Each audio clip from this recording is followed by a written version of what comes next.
14절에서 26절 말씀입니다.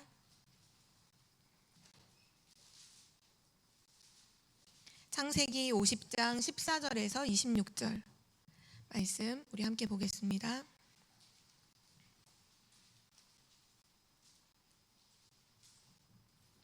네, 우리 한 절씩 교독으로 읽도록 하겠습니다. 제가 먼저 읽겠습니다. 요셉이 아버지를 장사한 후에 자기 형제와 호상꾼과 함께 애굽으로 돌아왔더라. 요셉의 형제들이 그들의 아버지가 죽었음을 보고 말하되 요셉이 혹시 우리를 미워하여 우리가 그에게 행한 모든 악을 다 갚지나 아니할까 하고 요셉에게 말을 전하여 이르되 당신의 아버지가 돌아가시기 전에 명령하여 이르시기를 너희는 이같이 요셉에게 이르라 내 형들이 내게 악을 행했을지라도 이제 바라건대 그들의 허물과 죄를 용서하라 하셨나니 당신 아버지의 하나님의 종들인 우리 죄를 이제 용서하소서 하매 요셉이 그들이 그에게 하는 말을 들을 때에 울었더라. 그의 형들이 또 친히 와서 요셉의 앞에 엎드려 이르되 우리는 당신의 종들이니이다. 요셉이 그들에게 이르되 두려워하지 마소서 내가 하나님을 대신하리이까. 당신들은 나를 해하려 하였으나 하나님은 그것을 선으로 바꾸사 오늘과 같이 많은 백성의 생명을 구원하게 하시려 하셨나니 당신들은 두려워하지 마소서 내가 당신들과 당신들의 자녀를 기르리이다 하고 그들은 간곡한 말로 위로하였더라. 요셉이 그의 아버지의 가족과 함께 애굽에 거주하여 110세를 살며 에브라임의 자손 3대를 보았으며 므낫세의 아들 마길의 아들들도 요셉의 스라에서 양육되었더라.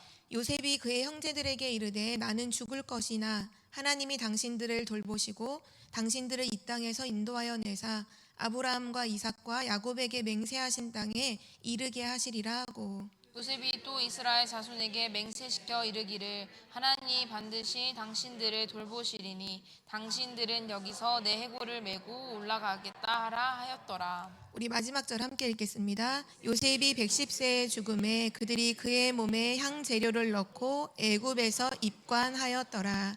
아멘. 오늘 말씀의 제목은 형들을 위로하는 신앙인 요셉입니다.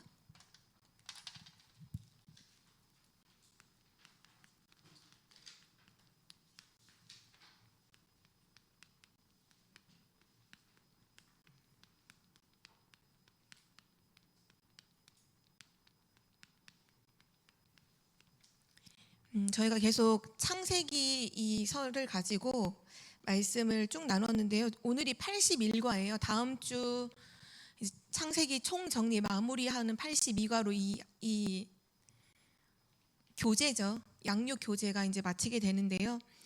오늘 마지막 장까지 우리가 쭉 읽으면서 오늘 제목이 형들을 위로하는 신앙인 요셉이에요. 근데 그냥 형들이 아니죠. 자기를 죽이려고 했던 그 형들을 도리어 위로하는 신앙인 요셉.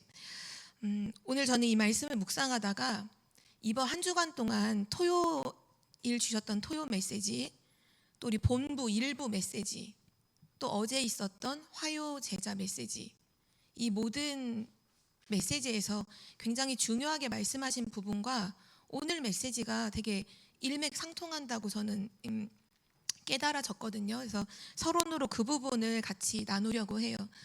이번 주 계속 산업선교 때도 그랬고 핵심 때도 그랬고 일부 때도 그새 계속 말씀하셨죠.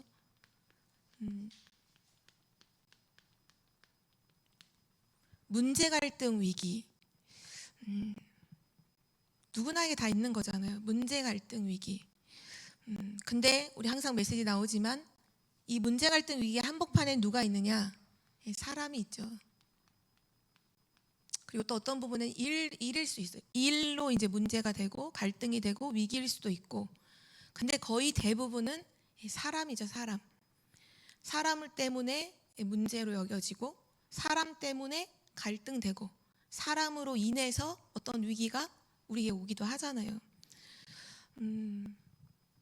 만약에 나에게 실수하는 사람 당연히 있을 수 있죠. 가족 중에도 있을 수 있고요. 교회 안에서도 있을 수 있고 현장의 직장에서도 있을 수 있죠. 근데 실수가 아니라 너무나 큰 잘못을 하는 사람도 당연히 있을 수 있잖아요. 이때가 정말 중요한 것 같아요. 이것을 지금 나는 어떻게 보느냐, 어떻게 생각하느냐. 사실 요번 계속 여기에 대한 말씀들을 참 많이 하셨는데 사실은 그러니까 이런 일을 당하면 사람들은 다 뭐를 받냐 하면 스트레스를 받아요. 근데 그 한마디로 말하면 그게 고통이거든요. 고통을 느껴요. 사람으로 인해서 어떤 문제가 오고 갈등이 오고 위기가 오면 그게 되게 고통스럽죠. 근데 이때 계속 메시지에서 뭘 말씀하셨냐 하면 이번에 두 가지를 들어서 얘기해 주셨잖아요. 먼저 불교는 어떻게 하느냐.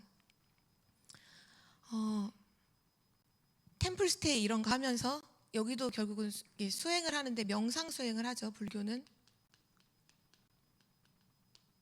그리고 지금 이게 그래서 코로나 시기에도 막 교회들은 문을 닫고 교회는 인원이 되게 줄어들고 막 이런 일들이 많았다고 하지만 굉장히 히트를 치고 외국에서까지 비행기 타고 오면서 체험하려고 했던 현장이 어디냐면 템플스테이라고 말씀하잖아요. 저희도 어제 이제 393 집중 훈련을 하면서 봤던 영상, 오늘 새벽 예배 때도 함께 봤던 영상이죠. 세계 명상 센터가 작년도 2022년 4월 달에 문경에서 이제 개원을 했잖아요. 지금 MZ 세대들이 거기 굉장히 많이 버스로 왔다 갔다 하면서 명상하고 수행하는 걸 계속 한다고 하더라고요. 근데 그것뿐만 아니라 지금 상담, 법륜 스님의 상담이 엄청 힌트를 치고 있다고. 저도 이 얘기를 하시기 전에 우연히 이렇게 유튜브 같은 거 보면 이렇게 추천으로 이렇게 한 번씩 뜰 때가 있잖아요. 그때 한 번 잠깐 지나가다 정말 우연히 본 적이 있어요. 근데 저도 토요일날 이 메시지를 하실 때 이 상담의 주 내용이 뭐냐면 그거예요. 뭐가 문제냐 이거예요. 생각을 싹 바꿔줘요. 대체 그게 뭐가 문제냐, 이 얘기를 뭐가 문제냐 이렇게 얘기는 하지 않아요. 증문즉답으로 계속 대화 형식으로 계속 얘기를 하면서 그게 뭐가 문제냐, 문제도 아니네 이렇게 깨닫도록 만들더라고요. 제가 봤던 영상은 뭐였냐면 30대 남자가 이제 거기 아마 공개되어 있는 이렇게 오픈된 현장에서 많은 관객들이 있고 일어나서 마이크를 잡고 이제 묻는 거예요. 나는 엄마 때문에 너무 미치겠다는 거예요. 우리 엄마가 남자에 미친 사람 같다. 집에 자꾸 아버지는 안 계신 것 같아요. 남자를 데리고 와서 지내는데 행복하게 하는 것도 아니고 지지고 볶고 하면서 그 하는 모습이 나한테는 너무 스트레스다. 근데 아무리 엄마한테 말을 해도 못 알아듣는다. 엄마는 남자의 미친 여자 같다. 이게 그 요예요. 근데 그분이 그렇게 딱 얘기하시더라고요. 법륜 스님이죠. 그 집 누구 거냐 이렇게 묻더라고요. 바로. 그랬더니 엄마 거다. 그랬더니 그러면 얹혀 사는 거네? 그렇게 얘기를 하더라고요. 그러더니 얹혀 사는 주제에 엄마가 자기 집에서 자기가 하고 싶은 것도 못하냐? 왜 거기에 아니 아무리 그래도 자꾸 이런 것 때문에 문제가 생기고 가족들이 힘들게 하는데 그럼 당연히 안 되는 거 아닌가요? 이렇게 물으니까 아니 왜 30살이씩이나 돼서 왜 엄마한테 아직도 얹혀 살고 있냐? 엄마는 엄마 인생 살고 너는 네 인생 살아야지 하면서 엄청 타박을 하더라고요. 근데 이게 쭉 얘기를 들어보면 진짜 뭐가 문제냐 이거예요. 되게 답을 엄마는 엄마 인생 사는 거고 너는 네 인생 사는 거고 왜 그게 뭐가 문제가 되느냐 이렇게 얘기를 하더라고요. 막 주변에 듣는 사람들 막 웃죠. 얘기 들으면 다 관객들 웃어요. 근데 이제 본인 질문한 사람은 되게 심각하죠. 근데 그렇게 얘기를 하더라고요. 지금 불교가 이런 문제 갖고 있는 스트레스 받고 있는 사람들한테요. 명상을 통해서 답을 줘요. 상담을 통해서 답을 줘요. 그리고 불교뿐만 아니라 그때 언급하셨던 부분이 3단체였죠. 3단체가 하는 거의 핵심은 명상이에요. 같은 흐름이죠, 결국. 명상이에요. 명상이 뭐냐? 그 문제에 집중하지 말고 지금 숨 쉬면서 지금을 집중하라라고 얘기를 해줘요. 그러면서 그 문제도 고통도 그것도 다 지나가는 거니까 지나가는 거 잡지 말고 흘려보내라. 지금 숨 쉬는 거에 집중해라. 호흡에 집중해라 라고 하면서 결국은 나중에 그 사람으로 하여금 다른 것을 체험하게 만들어요. 그래서 답을 줘요. 명상하는 사람들이 얘기해요. 자기는 명상하는 사람들의 대부분의 시작은요, 전부 다 고통 겪고 있는 뭔가로 인해 고통 겪고 있는 걸로 명상을 시작하거든요. 근데 한결같이 다 얘기하잖아요. 그 스트레스가 사라졌다. 그 문제가 별거 아니라는 걸 이제 알았다. 그게 다 내 욕심이었다는 걸 알았다. 내 욕심을 내려놓기로 했다. 나를 내려놓기로 했다. 다 얘기해요. 불교에게 상담받고 사람들이 다 무릎을 쳐요. 아, 그렇네. 내 생각만 바꾸면 되네. 다 생각을 바꿔요. 그런데 교회는 지금 어떤 모습으로 있느냐를 또 말씀해 주셨잖아요. 교회는 분쟁하고 있다는 거예요. 문제, 갈등, 위기, 그 사람 때문에 분쟁한다는 거예요. 싸운다는 거예요. 이해를 못하니까 그것 때문에 계속 싸우고 결과는 어떻게 되냐면 교회가 문을 닫는다라고 했고, 또 한마디 하셨던 게 불교에게 지고 있다. 3단체에게 지고 있다. 이렇게 말씀을 하셨거든요. 명상이라는 부분은 결국 오늘 기도 수첩에도 답이 나왔죠. 명상은 뭐냐면 귀신 들리게 만드는, 귀신과 접하게 만드는 거예요. 한마디로 말하면 내피림으로 만드는 거예요. 내피림. 불교에서 말하는 게 뭐냐 하면 참된 나를 찾아야 되는데, 참 나를 찾아야 된대요. 그 나가 하나님 만드신 나를 말하는 게 아니에요. 네가 바로 부처가 되는 거다, 이렇게 말하잖아요. 근데 교회는 분쟁하고 있고 문을 닫고 있고 완전히 지고 있고, 그래서 이때 말씀하신 부분이 뭐냐 하면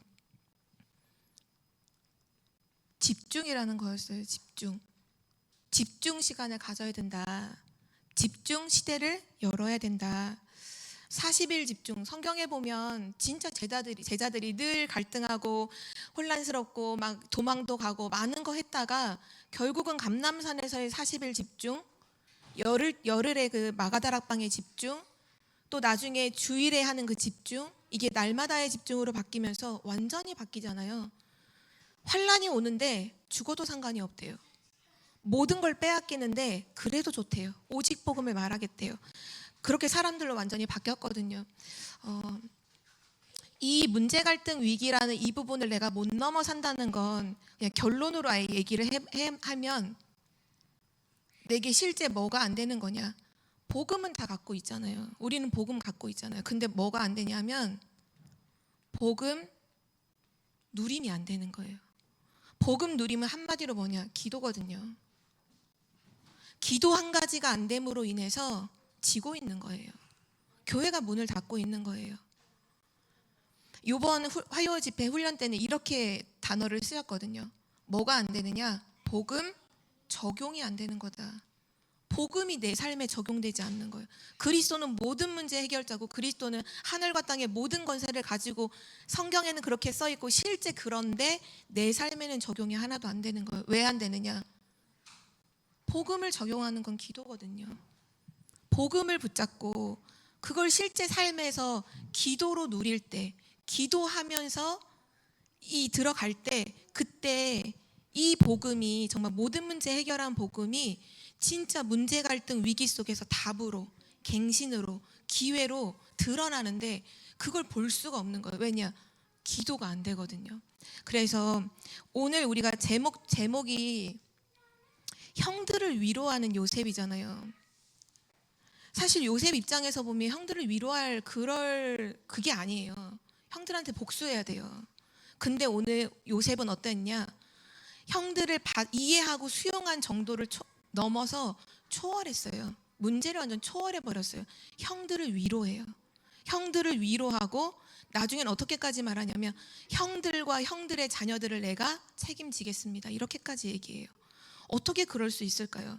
정말 복음 안에서 나오는 수용, 초월의 비밀이 아니면 이건 있을 수가 없는 일이거든요. 우리가 요즘에 계속 보좌의 축복을 말씀하시면서 시공간 초월을 말하는데, 그 시공간 초월보다 더 대단한 초월은 복음 언약을 가지고 모든 문제, 갈등, 위기를 초월하는 거라고 생각해요.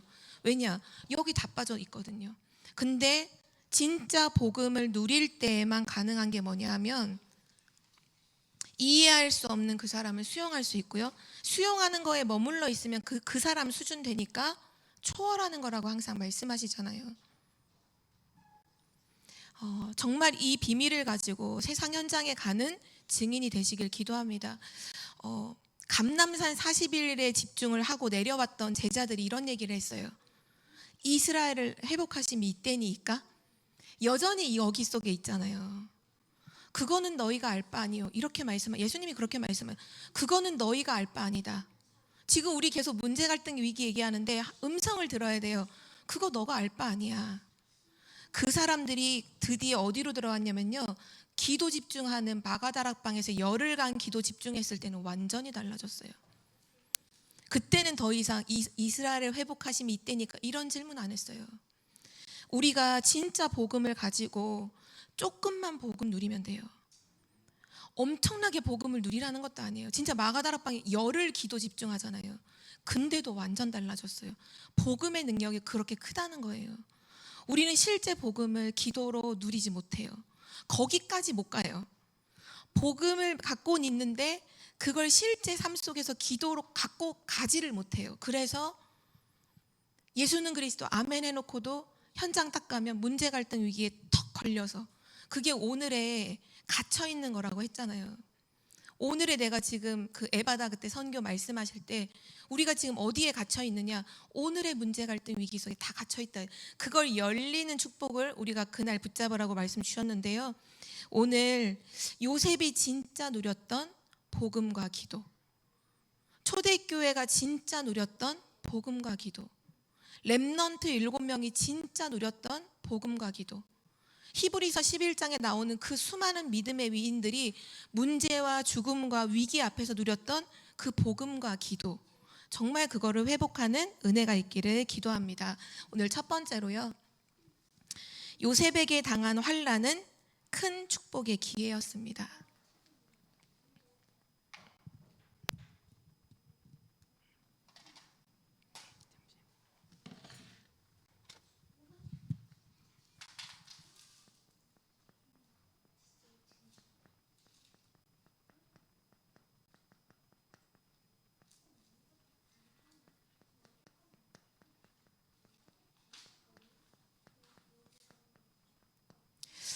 우리는 먼저 이걸 들어가기 전에 결론을 내야 하는 게 있는데요. 사실 하나님의 자녀에게는, 하나님 언약 안에 있는 자에게는요, 위기, 절망, 실패는 다시는 없어요. 왜냐? 그리스도가 모든 문제를 끝내셨기 때문에 위기랑 절망과 실패는 없어요. 그것을 통해서 물론 그런 부분들이 왔을 때 그게 문제가 문제로, 절망으로, 실패로 머물지 않아요. 그때 뭐 하느냐 하면 실제 하나님의 자녀는 그때 많은 걸 깨닫죠. 우선 가장 중요한 걸 깨닫는 거는 복음을 깨달아요. 아, 내가 지금까지 알고 있던 게 나는 복음인 줄 알았는데 내가 참 복음이 아니었구나. 내가 진짜 복음이 아니었구나. 하나님 이 문제를 통해서 진짜 복음을 깨닫도록 하세요. 또 뭘 깨닫게 하시냐면 중요한 메시지를 또 깨닫게 하세요.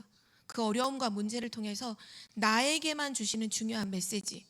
진짜 이번 그 본부 일부 메시지에 있는 단어로 쓰자면 100년 응답자리, 1000년 응답자리의 메시지를 깨닫게 해주세요. 그리고 뭘 깨닫느냐? 하나님의 계획, 진짜 절대라고 하는 하나님의 계획을 깨닫게 하죠. 그리고 하나님의 자녀는요, 문제, 어려움 그런 부분을 이 문제 갈등 위기 만나면 바로 그때가 은혜 받는 시간이에요. 그때 하나님 앞에 나아가서 기도할 때 세상이 줄 수 없는 진짜 은혜를 받죠. 그리고 또 그때 뭐가 있느냐? 참된 회개도 그때 나와요. 아, 내가 진짜는 복음이 아니었구나. 내가 사실은 많은 동기를 갖고 있었구나. 내가 사실은 복음 가지고 여러 가지 인본주의 쓰고 있었구나. 오히려 나의 잘못된 부분을 진짜 발견하고 그때 회개하게 되죠. 그래서 더 큰 축복을 누리게 돼요, 하나님 자녀는. 근데 지금 불신자들은 그런 거 만나면 어떻게 하느냐? 우선 낙심하죠. 심지어는 완전히 낙심한 가운데 자살하는 사람도 분명히 나오죠. 그런 속에서 조금 세상에서 좀 뭔가를 보는 사람들은 다른 길을 찾아가요. 명상을 한다거나 이런 걸 하죠. 근데 이런 부분이 나중에 결과로는 더 심각한 영적 문제가 온다는 걸 모르는 상태로 이 부분으로 막 나아가요. 그래서 하나님의 자녀는 꼭 기억해야 돼요. 문제와 환란을 만났을 땐 두 가지예요. 두 가지를 깨닫는 거예요. 첫 번째가 뭐냐면요, 하나님 앞에 더 가까이 나아가는 거예요. 그리고 두 번째는 뭐냐, 하나님께서 그것을 통해서 이루시는 더 큰 길을 찾아내는 거예요. 그것이 문제, 갈등, 위기를 통한 하나님 자녀의 해답이에요. 첫 번째는 하나님께 더 가까이 나아가는 것이고, 두 번째는 하나님이 준비하신 더 큰 길을 찾아내는 거죠. 요셉에게도 많은 환란이 있었던 거 다들 알고 계시죠? 첫 번째가 뭐냐 하면 형들을 통해서 왔던 환란이에요. 형들의 미움이었죠. 근데 이 미움이 요셉에게는 어떻게 하게 했느냐, 하나님이 주시는 바로 꿈을 확실하게 갖게 되는 계기가 되었어요. 창세기 37장 1절에서 11절이죠. 형들하고 어울려서 보내는 시간이 아닌 언약 가진 아버지와 함께 소통하면서 나의 CVDIP를 그때 찾아냈어요. 어떻게 보면 렘넌트들도 하나님이 주신 나의 CVDIP, 이거 언제 찾는 거냐? 문제, 갈등, 위기 속에서 찾는 거예요. 진짜 복음 가지고 있다는 걸 전제에 놓고서 얘기하는 거예요. 정말 복음 가지고 있으면요, 문제, 갈등, 위기 속에서 여기로 가는 거예요. 그거 없으면 우리는 이거 찾지 않아요. 그리고 요셉은 형들의 미움을 받을 때 뭐 하기 시작했느냐? 요셉은 이때 기도하기 시작했어요. 요셉을 기도하게 만들었던 게 바로 형들의 미움이었죠. 그리고 이때 형들의 미움이 극에 달아서 거의 죽이려고 하다가 나중에 애굽의 상인에게 팔아버리죠. 가장 큰 무대로 진출하게 되었어요. 요셉의 인생에서 가장 큰 무대, 강대국 애굽으로 진출이 가게 되었죠. 그러니까 한마디로 말하면 기회가 되었어요. 요셉에게는 기회가 되었어요. 또 노예 생활을 했잖아요. 문제, 갈등, 위기죠. 근데 요셉에게는 축복의 기회가 되었어요. 이때 갔던 집이 장관 집이었죠. 시위대장 보디발의 집이었어요. 제가 시위대장이라고 하면 어떤 직분인가 하고 사전을 찾아봤더니 왕의 가장 바로 옆에서 호위하는 대장이라 하더라고요. 지금으로 말하면 경호실장? 완전히 왕의 최측근인 거죠. 최측근, 가장 믿음직스러운 사람. 그런 곳을 하는 장관 집에 들어가서 노예 생활을 하게 돼요. 이때 하나님께서는 날마다 뭐를 주셨냐면요, 하나님의 증거를 주셨어요. 하나님이 함께하는 증거를 밭에도 주시고 집에도 주시고 요셉이 가는 모든 길목마다 하나님은 함께하시는 증거를 계속 주시죠. 바로 그래서 이 보디발이 인정할 수밖에 없을 만큼. 그리고 여기서 경제를 배웠어요. 그냥 일반 가정의 한 경제가 아니라 정말 중요한 요직에 있는 정치인들이 오고 가고 중요한 그 나라를 움직이는 중요한 엘리트들이 오고 가는 그러한 집에서 얼마나 큰 돈이 움직였을까요? 그 돈의 흐름이 굉장히 컸겠죠. 근데 가정 총무가 되어서 그 모든 들어오고 나가는 돈을 다 정리할 만큼 그 경제를 배울 수 있는 기회가 되도록 하나님 만드셨죠. 또 감옥 생활도 했잖아요. 그런데 이 감옥 생활이 어디 감옥으로 들어갔냐 하면 보디발이 워낙 이 왕을 호위하는 사람이었기 때문에 그 집 안에 감옥이 있었고 왕의 측근들, 특별히 장관들만 집어넣는 그런 감옥이었잖아요. 거기에서 왕 옆에 있는 장관들을 다 만났어요. 술 맡은 관원장, 빵 굽는 관원장, 꿈 해석해준 사람은 2명뿐이지만 그 외에도 전부 다 들어와 있는 죄수는 다 누구냐? 어떤 장관. 그래서 이 사람을 시중 들게 했잖아요. 이 사람들에게 수종을 들어서 옆에 있도록. 그러니까 완전히 정말 돈 받고 해야 되는 이 엄청난 사람들의 이거를 1대1로 완전히 수업하는 인턴십을 할 만큼 정치를 배우는 시간이 되도록 하나님은 그렇게 인도하셨고요. 또 이것을 통해서 나중에 바로 왕을 만날 수 있는 길이 예비가 되었어요. 그 연결고리가 되는 사람이 바로 술 맡은 관원장이죠. 바로 왕에게 가는 길이 예비되게 하시고, 또 나중에 애굽의 총리가 될 수 있는 기회까지도 하나님은 여기에서 다 만드셨죠. 요셉에게 당한 환난, 큰 축복의 기회예요. 이 일을 당하는 속에서 요셉은 되게 많은 사람을 만나잖아요. 자기를 왕따시키는 사람도 만나고, 죽이려는 사람도 만나고, 또는 누명을 씌우는 여자도 만나고, 또는 자기 구해준다고 해놓고는 자기를 잊어버린 사람도 만나잖아요. 술 맡은 관원장이 나중에 자기가 보직이 되면 꼭 너의 억울함을 풀어주겠다 해놓고 가놓고는 잊어버리잖아요.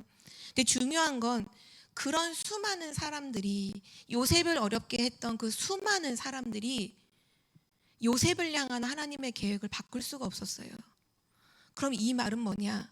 지금 나를 어렵게 하는, 나를 힘들게 하는 문제, 갈등, 위기가 얼마나 많다 할지라도, 너무나 많다고 할지라도 그것이 나를 향한 하나님의 계획을 변경할 수는 없다는 거예요. 그럼 문제 삼을 필요 없잖아요. 그냥 있다 없어지는 거라고 생각하면 그 속에서 정말 도리어 더 큰 하나님의 계획을 보면 되잖아요. 그래서 우리는 요셉을 통해서 확인할 수 있는 게 뭐냐 하면, 하나님은 요셉과 함께 하셨고 하나님의 계획을 이루셨다는 거예요. 그래서 우리는 한 가지만 하면 돼요. 우리의 생각을 완전히 바꾸면 돼요. 우리의 생각을 바꿔야 돼요. 다른 걸 바꾸려고 하지 말고 내 생각을 완전히 바꾸면 돼요. 그래서 이번에 핵심 때인가 산업생활 때 그 말씀 하셨잖아요. 생각을 완전히 바꿔라. 그것이 복음이다. 이렇게 말씀하셨어요. 안 된다, 어렵다, 힘들다, 계속 그 틀린 생각하고 있는 거 그거 복음 아니다. 내 생각을 완전히 바꾸는 거, 그것이 복음이다. 이렇게 말씀하셨죠. 오늘 두 번째로요. 요셉은 이렇게 큰 축복을 문제 속에서 누렸는데요. 오늘 문제 속에서 두려워한 사람들이 나와요. 그 사람들이 누구냐? 바로 요셉의 형들이죠. 아버지가 살아있을 때는 뭔가 이렇게 버팀목이 되었는데, 야곱의 죽음 이후에 두려움에 사로잡혔어요. 요셉의 형들이.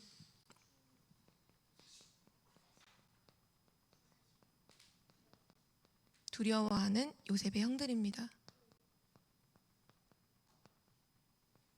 아버지 장례를 치르자마자 형들이 모여서 얘기했어요. 아버지 돌아가셨다. 큰일 났다. 그동안 아버지 살아계실 때는 아버지가 뭔가 다 이렇게 우리에게 이렇게 보호막이 돼주셔서 요셉이 우리를 어떻게 할 수 없었지만 아버지 돌아가셨다. 끝났다. 이제 요셉이 우리한테 오늘 뭐라고 하면 보복한다. 이제 복수한다라고 생각을 하는 거죠. 그래서 그것 때문에 두려워해요. 보복을 당할까 봐. 우리가 했던, 옛날에 요셉에게 했던 행동에 대해서 보복을 당할까 봐 두려워하죠. 14절, 15절에 보면 나오죠. 요셉의 형제들이 그들의 아버지가 죽었음을 보고 말하되, 요셉이 혹시 우리를 미워하여 우리가 그에게 행한 모든 악을 다 갚지나 아니할까 하고. 그래서 이 사람들이 어떻게 행동을 하냐 하면 아버지의 유언을 딱 인용을 해서 용서를 딱 구하죠. 아버지가 했던 유언을 가지고서 용서를 구해요. 16절에 보면 이렇게 나오죠. 요셉에게 말을 전하여, 그러니까 어떤 사람을 통해서 말을 전한 거예요. 말을 전하여 이르되, 당신의 아버지가 돌아가시기 전에 명령하여 이르시기를, 아버지 유언에 이렇게 되어 있다라고 하면서 17절에 너희는 이같이 요셉에게 이르라. 내 형들이 내게 악을 행하였을지라도 이제 바라건대 그들의 허물과 죄를 용서하라 하셨나니 당신 아버지의 하나님의 종들인 우리 죄를 이제 용서하소서 하며, 이렇게 말하죠. 근데 이것까지도 뭔가 부족한 것 같아요. 말로 전한 걸로는 안 될 것 같아요. 그래서 18절에 보면 친히 와서, 직접 와서 요셉의 앞에 엎드려 이르되 우리는 당신의 종들이니이다. 요셉을 직접 찾아와서 무릎을 꿇고 사죄를 하죠.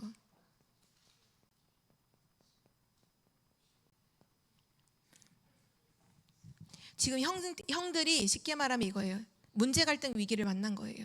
그때 형들의 모습이에요. 먼저 두려움에 사로잡혀요. 딱 두려워해요. 그렇게 될까봐 딱 두려워해요. 그리고 뭐 하느냐? 여러 방법을 강구해요.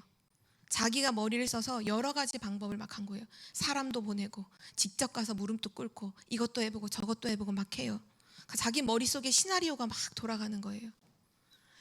어떻게 보면 정말 대부분의 사람은, 뭐 저를 포함해서 대부분의 사람은 어떻게 보면 거의 다 문제 갈등 위기 만나면 이 모습으로 있는지도 몰라요. 두려움에 사로잡혀서 보복할까 봐. 그것도 우리 생각이죠. 내 생각에 딱 두려움에 사로잡혀서 방법을 막 강구하고 머리 쓰고 인본주의 쓰고 그거 쭉 하잖아요. 요셉은 문제 갈등 위기 왔을 때 상관이 없었죠. 왜냐? 거기서 복음 누리고 거기서 기도했거든요.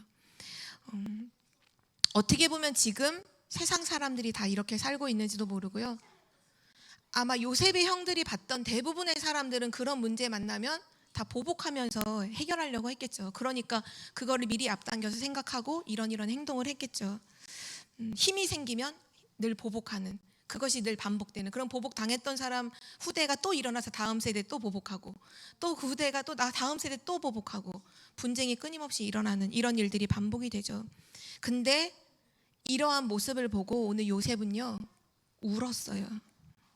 오늘 요셉의 위로와 답입니다.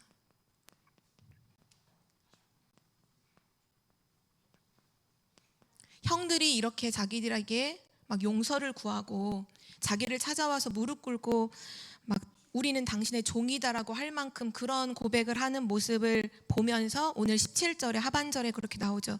요셉이 그들이 그에게 하는 말을 들을 때에 울었더라.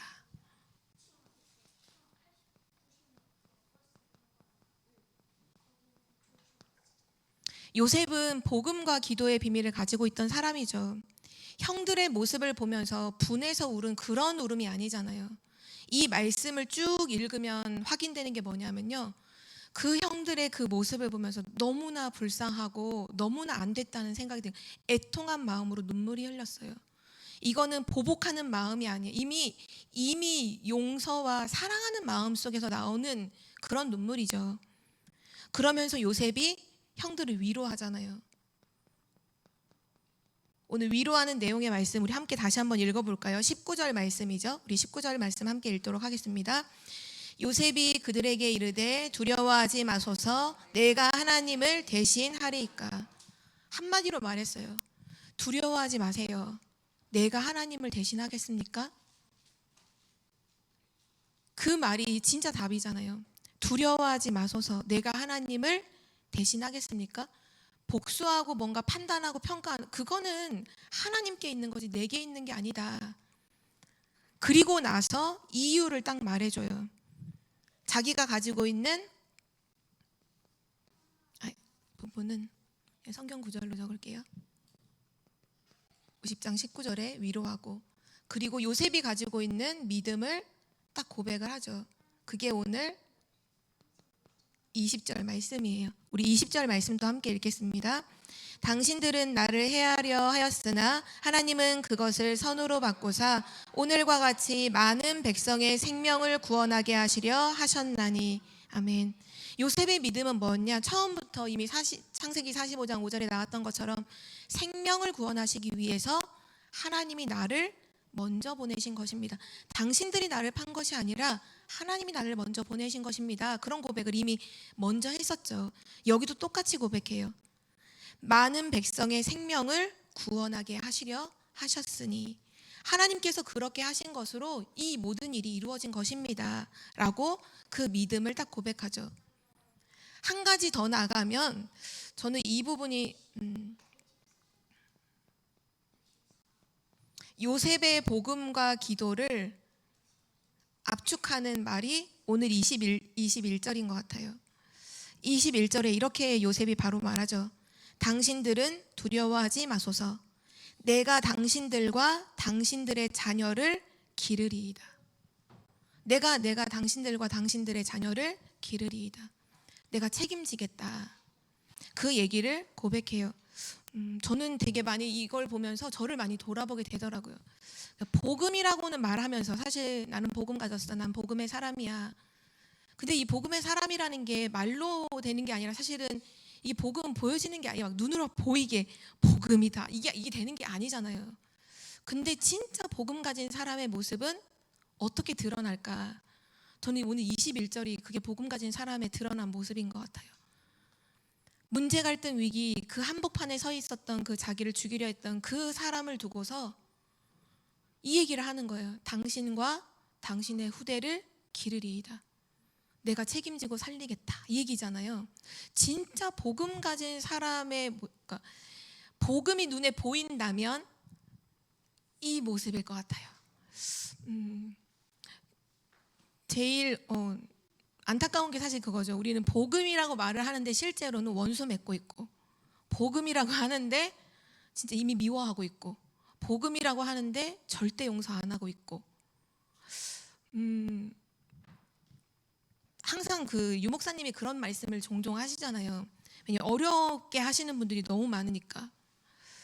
뭐 지금도 유목사님 어렵게 하는 사람들 꽤 있는 것 같더라고요. 정말 꽤 있는 것 같더라고요. 막 모함하고 말도 안 되는 얘기 가지고 막 전도자 힘 빼놓으면 진짜 완전히 영향이 너무 크잖아요. 그런 일들을 아무것도 아닌 것처럼 하는 사람들이 있는 것 같아요.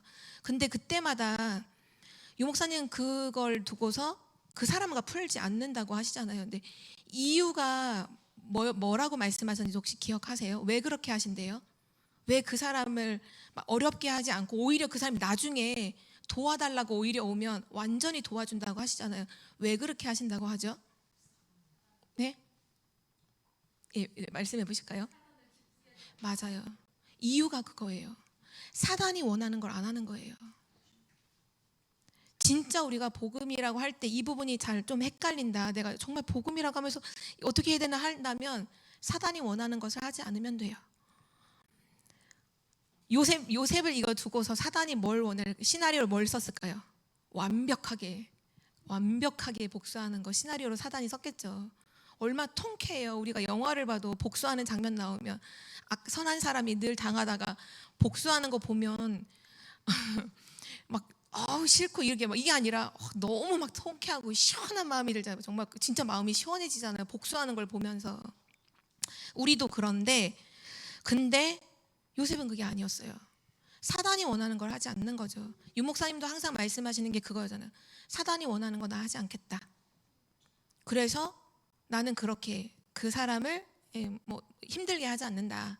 더 이상 어떻게 막 갖고 있는 힘으로 어떻게 하지 않는다. 그 말씀을 하시잖아요. 복음 가지고 수용하고 초월한다는 것에서 정말 중요한 부분이 그거 같아요. 사단이 원하는 걸 하지 않는 거예요.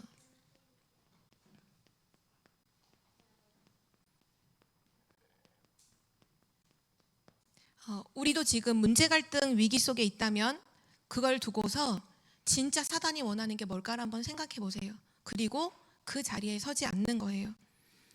왜냐? 우린 사단의 종이 아니잖아요. 사단이 원하는 걸 하는 거는요. 뭐와 같은 거냐? 나는 너의 종이다. 이 얘기랑 똑같다고 했어요. 죄를 짓는 것은 죄의 종이라고 했잖아요. 그러니까 사단이 원하는 걸 한다는 건 난 너의 노예야. 난 너의 종이야. 이렇게 얘기하고 있는 거예요. 그래서 그게 아니라 사단이 원하는 것이 아니라 그래서 전도자의 질문은 언제나 같잖아요. 전도자의 질문 한 가지예요. 하나님이 원하시는 것이 무엇인가잖아요. 하나님이 원하시는 것. 하나님이 정말로 말씀하시는 절대것. 하나님의 절대것. 하나님의 계획. 나는 그 속에서 누리며 산다는 거죠. 그것이 결국은 하나님 진짜 원하는 건 다른 게 없잖아요. 내가 진짜 복음 알고 하나님 나는 복음 누리기를 원하시잖아요. 복음과 기도 속에 들어가면 가장 쉽게 보이죠. 그래서 복음 누리고 기도하고 있으면요. 항상 답은 보여요. 그리고 그 다음 것이 항상 보여요. 우리가 복음을 누리지 못하고 기도하지 못하면 이미 와 있는 답을 보지 못해요. 그래서 불신자보다도 더 방황해요. 그러니까 불신자는 차라리 이렇게라도 해서 뭔가를 하는데 오히려 하나님 자녀가 더 방황한다니까 더 헤매요. 오늘 정말 형들을 위로했던 참된 신앙인이었던 요셉처럼 진짜 복음과 기도 속에서 답을 찾고 그 답을 찾는 걸 넘어서 이제 1000년, 100년의 응답을 넘어서는 사람을 살리는 그 응답 속으로 우리는 들어가야겠습니다. 그래서 마지막 결론이요. 한 가지예요. 우리의 걸음을 통해서 뭐만 남으면 되냐 하면 복음을 남기는 인생. 오늘 형들을 이렇게 위로한 다음에 나중에 죽을 때 요셉이 딱 유언하는 장면이 맨 끝에 이제 절에 나오죠. 그때 얘기했던 게 뭐냐 하면 가나안, 하나님은 반드시, 나는 죽지만 하나님은 반드시 너희와 함께 하실 것이고 하나님은 반드시 너희를 가나안으로 돌아가게 하실 것이다. 그때 내 유고를 가지고 가라. 요셉의 마지막 유언이 뭐냐 하면 가나안이었어요. 가나안. 그 말은 죽을 때 딱 복음 붙잡고 죽은 거예요. 복음 붙잡고 언약의 여정을 아름답게 살다가, 그리고 마지막 남길 때에도 다른 거 남기는 게 아니라 복음을 딱 남기고 갔어요. 그 요셉 한 사람을 통해서 정말 수많은 사람들이 살았죠. 지금까지도 이 렘넌트 7명 할 때 모델적인 인물이 바로 요셉이잖아요. 지금 우리에게도 굉장한 메시지를 주고 있는데요. 복음 누리는 인생은 하나님은 이렇게 70군데 영향을 주는 걸 넘어서 더 많은 영향을 주고서 다른 사람을 살리게 하는 인생으로 사용해 주시는 줄 믿습니다. 우리 청주보험교회 모든 성도님들이 정말 문제 갈등 위기 속에서 불교 3단체 그런 사람들이 하고 있는 그 정도가 아니라 진짜 복음과 기도로 수용하고 초월하고 완전히 넘어서서 모든 사람 살리는 증인 되시기를 기도합니다. 하나님 아버지 감사합니다. 우리에게 하나님의 능력인 또 모든 사람을 살리는 복음을 허락하여 주심을 감사드립니다. 이 복음의 비밀과 능력을 문제 갈등 위기 속에서 사실로 누리는 자가 되게 하여 주옵소서. 하나님, 실제 우리의 삶 속에 복음이 적용되고 복음이 누려져서 우리의 모든 삶을 통하여 많은 사람을 살리고 영향을 미치는 70 제자의 응답을 누리게 하여 주옵소서. 감사드리며 예수 그리스도의 이름으로 기도드립니다. 아멘.